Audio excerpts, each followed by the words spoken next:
Ce sont des œuvres qui, à première vue, semblent dissemblables. Des œuvres aux esthétiques et époques variées. Pourtant, elles sont complémentaires et donnent librement l'opportunité à ces visiteurs de dépasser les frontières de leur perception du réel en vivant cette expérience artistique inédite. Ça m'immerse dans leurs univers parce qu'ils sont de deux régions différentes, c'est-à-dire le nord et le littoral, de ce que j'ai pu comprendre. Donc on peut à peu près voir ce qui se retrouve dans des différentes régions et en tirer des choses intéressantes.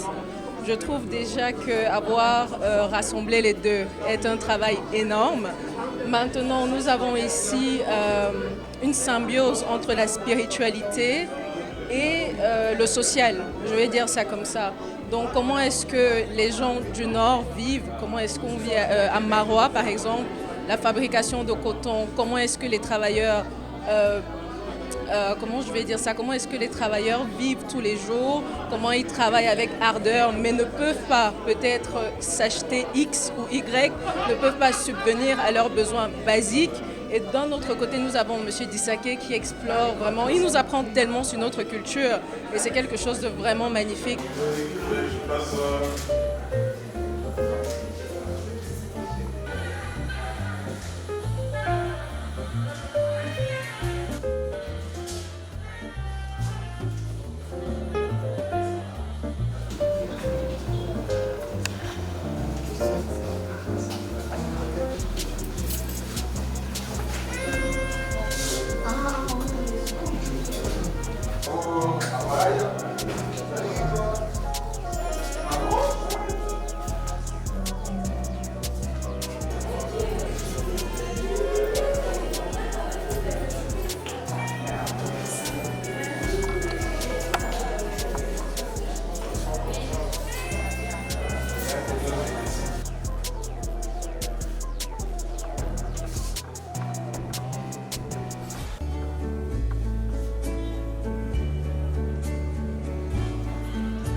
Je suis vraiment très ému parce que c'est deux artistes de deux genres. Comme vous avez vu, il y a un qui travaille le coton et il y a l'autre qui travaille le métal. Donc c'est très beau de voir tous ces deux artistes de deux horizons différents exposant ensemble. C'est très beau, très joli. On remarque qu'à travers cette exposition, chacun des deux artistes a pu réadapter son style. Dissaké qui travaille d'ordinaire avec les lianes et les produits de la nature, nous propose quelque chose qui fait très art contemporain sur du métal, qui est exposable dans un salon, ce qui n'était pas le cas avec ses précédentes créations, qui restaient de toutes les façons très très intéressantes. Nous retrouvons un Aliou Moussa qui reste, j'allais dire, égal à lui-même avec un travail qui a beaucoup de couleurs, avec des éléments qui se répètent comme les mains, qui reviennent beaucoup dans son travail, et qui finalement arrive à trouver, à produire un résultat plutôt en osmose.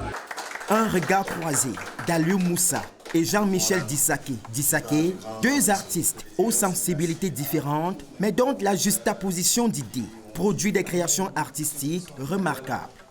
On a voulu, chacun dans sa poésie, remettre un peu en fait le goût et l'envie de travailler il y a quelques années qu'on n'a pas pu, et maintenant c'est le résultat en fait de dire qu'effectivement on a croisé nos regards dans une thématique qui est hors champ.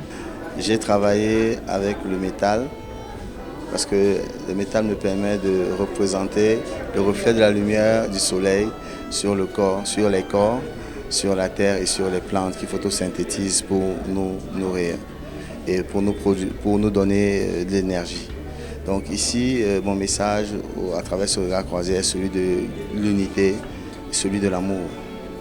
Une exposition novatrice qui repousse les frontières traditionnelles de l'art et de l'histoire. Ici, il est question d'envoyer un message aux autres artistes au Cameroun et en Afrique en général par rapport à la qualité du travail qu'on souhaiterait développer ici. Parce que, comme le titre l'indique, hors champ, ce sont des artistes qui sont particuliers, ils ont une identité particulière. Ils ne travaillent pas comme les autres. Quand on voit les travaux d'Aliou Moussa ou de Dissaké, on reconnaît tout de suite. Des œuvres qui exaltent l'amour